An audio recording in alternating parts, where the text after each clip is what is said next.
কেউ জাদুগ্রস্ত কিনা কিভাবে বোঝা যাবে কোনো ব্যক্তি জাদুগ্রস্ত কিনা?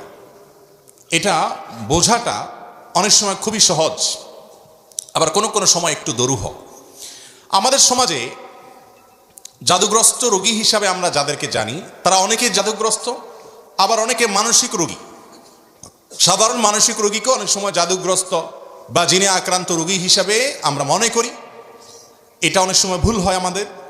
তো এই জন্য জাদুগ্রস্ত রোগীর কিছু আলামত আছে, সে আলামতগুলো দেখে আমরা নিরূপণ করতে পারি কোন ব্যক্তিকে জাদু করা হয়েছে, অর্থাৎ ব্ল্যাক ম্যাজিক করা হয়েছে। এর আগে বলে রাখি যে ব্ল্যাক ম্যাজিক যে করে আর যে করায় পয়সা দিয়ে, এই উভয় ব্যক্তি শুধু কাবিরা গুনাহকারী নয়, বরং এই জাদুর কাজ যে ব্যক্তি করে, জাদুকর বা ব্ল্যাক ম্যাজিশিয়ান যে ব্যক্তি ব্ল্যাক ম্যাজিক করে মানুষের ক্ষতি করে, ইসলামী শরিয়ার দৃষ্টিকোণ থেকে সবচাইতে জঘন্য শাস্তির মুখোমুখি সে ব্যক্তি হবে। মৃত্যুদণ্ডের শাস্তি ইসলামী আদালত তাকে দিবে। এইটাই হলো ইসলামী শরিয়ার বিধান। এত জঘন্য অপরাধ। আর জাদুর বাস্তবতা এটাকে আমাদের অনেক তথাকথিত বিজ্ঞান মনস্ক ভাইয়েরা অস্বীকার করেন। তারা বলে অলৌকিক বলতে কোনো কিছু নাই, তারা অলৌকিকতাকে অস্বীকার করেন। আমার মনে হয় এই একটা পয়েন্টে যদি একজন মানুষ নির্মোহভাবে নিরপেক্ষভাবে একটু যাচাই করার চেষ্টা করেন যে আসলে জাদু বলতে কোনো কিছু আছে কিনা, বা জেনে ধরা রোগী বা জিনের উপদ্রব বলতে কোনো কিছু আছে কিনা, একটু যদি অনুসন্ধান করা হয় এবং সেটা যদি ইনসাফের সাথে করা হয়, নির্মোহভাবে করা হয়, আমার তো মনে হয় এই যুগে আল্লাহর কোরআনের প্রতি ঈমান আনার জন্য আর কিচ্ছু দরকার নাই, এই একটা পয়েন্টই যথেষ্ট। কারণ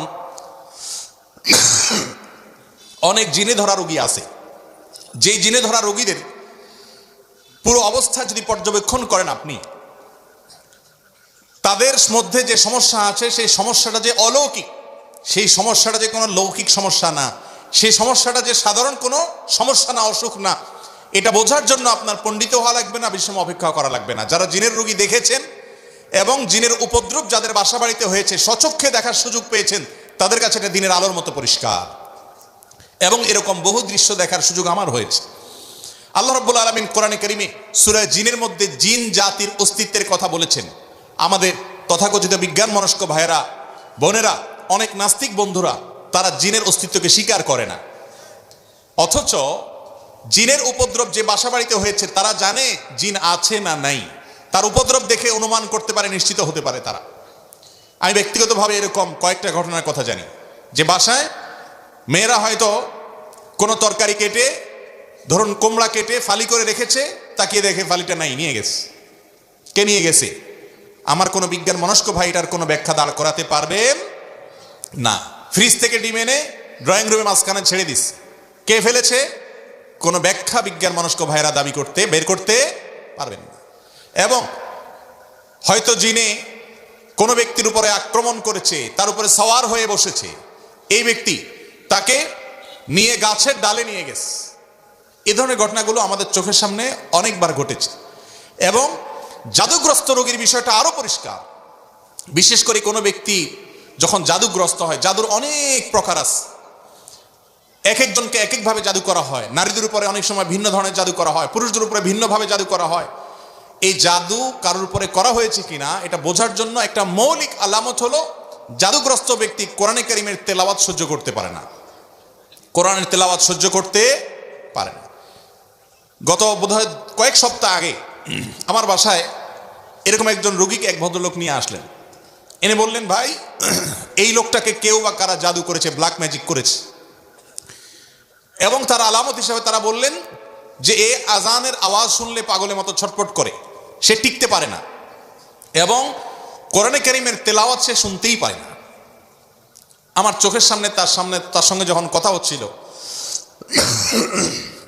কোরআনে কারিমের তেলাওয়াত শুনে তার শরীরে আমি নিজে চোখের সামনে দেখলাম যে তার পাগুলো, আঙ্গুলগুলো এরকম সব বাঁকা হয়ে যাচ্ছে, পুরো শরীর কোকড়ায় বোকড়ায় যাচ্ছে ভয়ঙ্কর ভাবে।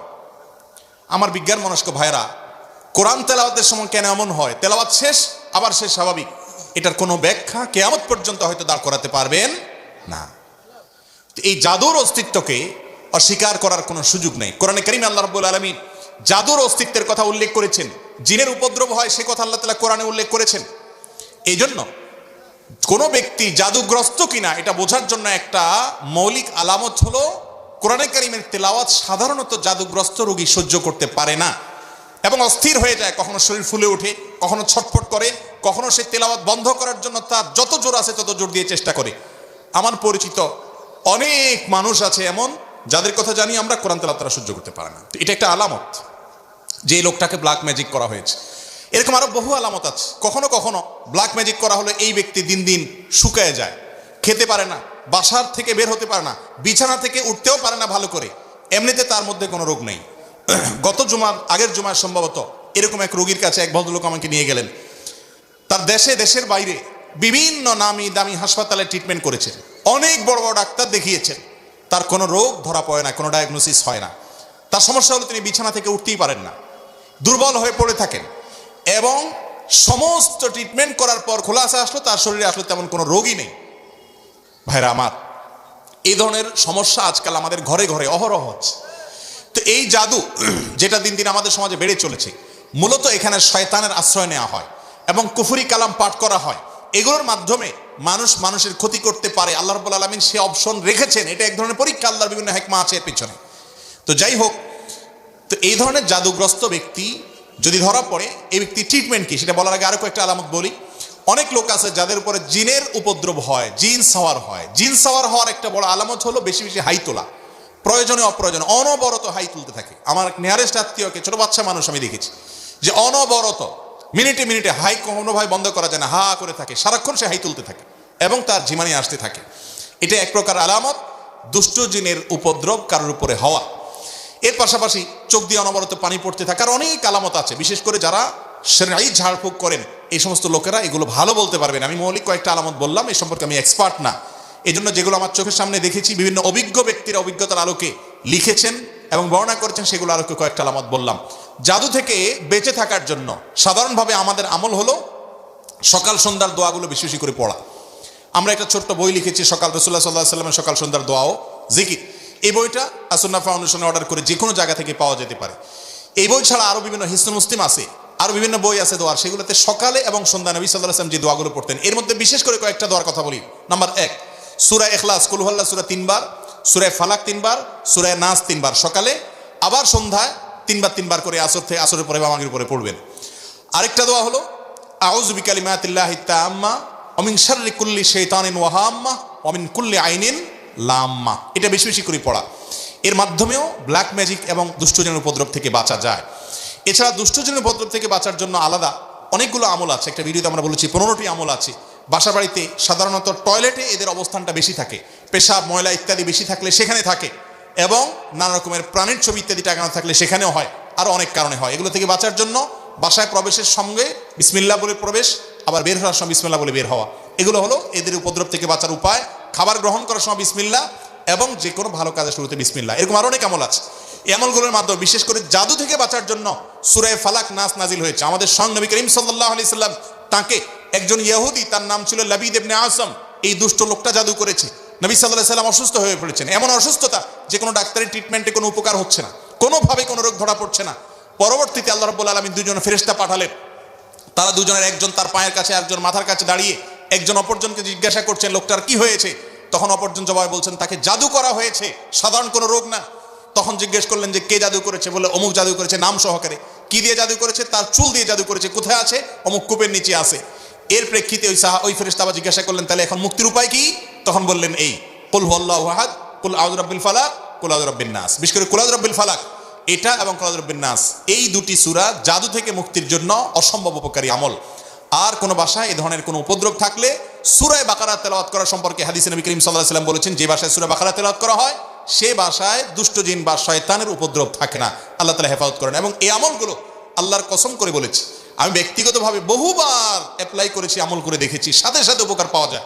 কোনো কোনো সময় ছোট ছোট বাচ্চাদেরকে দেখবেন 2 বছর 3 বছরের বাচ্চা এমন অস্বাভাবিক আচরণ করে যে অস্বাভাবিক আচরণটা কোনো ব্যাখ্যা দিয়ে আপনি দাঁড় করাতে পারবেন। হঠাৎ করে সে পাগলামি এমন করে, সীমা ছাড়িয়ে পাগলামি করে, আপনি সাথে সাথে আউযু বিসমিল্লাহ পড়ে সূরা ফাতিহা পড়েন, সূরা ইখলাস ফালাক এবং নাস কুল হুয়াল্লাহু কুল আউযু বিরাব্বিন নাস যতটুকু পারেন নিজে নিজে পড়েন, পড়ে তাকে ফু দেন। আউযু বিকালিমাতিল্লাহি তাম্মা ওয়া মিন শাররি কুল্লি শাইতানিন ওয়া হাম্মা ওয়া মিন কুল্লি আইনিন লাম্মা, দোয়াটা পড়ে পারলে ফু দেন। এবং আর কিছু না পারেন অন্তত 3 কুল পড়ে পড়ে ফু দেন, সাথে সাথে ইনশাআল্লাহ আপনি দুষ্টজনের উপদ্রব থেকে বাঁচার আলামত নমুনা পাবেন। আর কিছু না পারেন সূরা বাকারার তেলাওয়াত, কোরআনে কারীমের তেলাওয়াত অনলাইন থেকে ইউটিউব থেকে খুঁজে বের করে চালু করে দেন, সাথে সাথে দেখবেন যদি ওই জাতীয় সমস্যা হয়ে থাকে দেখবেন সে শান্ত হয়ে গেছে। এবং এটাও ব্যক্তিগতভাবে আমি বহুবার আমল করে দেখেছি। অতএব ব্ল্যাক ম্যাজিক এখন ঘরে ঘরে, দুষ্টজনের উপদ্রব এখন ঘরে ঘরে, যারা সাফার করছে তারা জানেন। আমাদের সবাইকে নবী করিম সাল্লাল্লাহু আলাইহি সাল্লামের শেখানো আমলগুলো করতে হবে। আর ব্ল্যাক ম্যাজিকের ট্রিটমেন্টের নামে যা হয় আমাদের দেশে, বিশেষ করে কবিরাজরা যা করে, এদের বেশিরভাগই হলো বাটপার কিসিমের, এদের বেশিরভাগ হলো প্রতারক কিসিমের। এদেরকে বোঝা বড় কঠিন, বিশেষ করে যেই লোকগুলো অনেক মোটা অঙ্ক হাঁকাবে এবং ওই 7 ঘাটে পানি 14 পুকুরের থেকে অমুকটা তমুকটা, কালো ছাগল, কালো মোরগ, এগুলো আলামত খারাপ। কোরআনে কারীম থেকে সরাসরি যারা ট্রিটমেন্ট করে, এই ট্রিটমেন্টগুলোই সাধারণত হয়ে থাকে সঠিক এবং যথার্থ ট্রিটমেন্ট। এরকম ঝাড়ফুঁকালা মানুষ অবশ্যই খুঁজে পাওয়া অনেক কঠিন হয়। আল্লাহ রাব্বুল আলামিন ব্ল্যাক ম্যাজিক সহ জাতীয় যত সমস্যা আছে এগুলো থেকে আমাদেরকে বেঁচে থাকার তৌফিক দান করুন।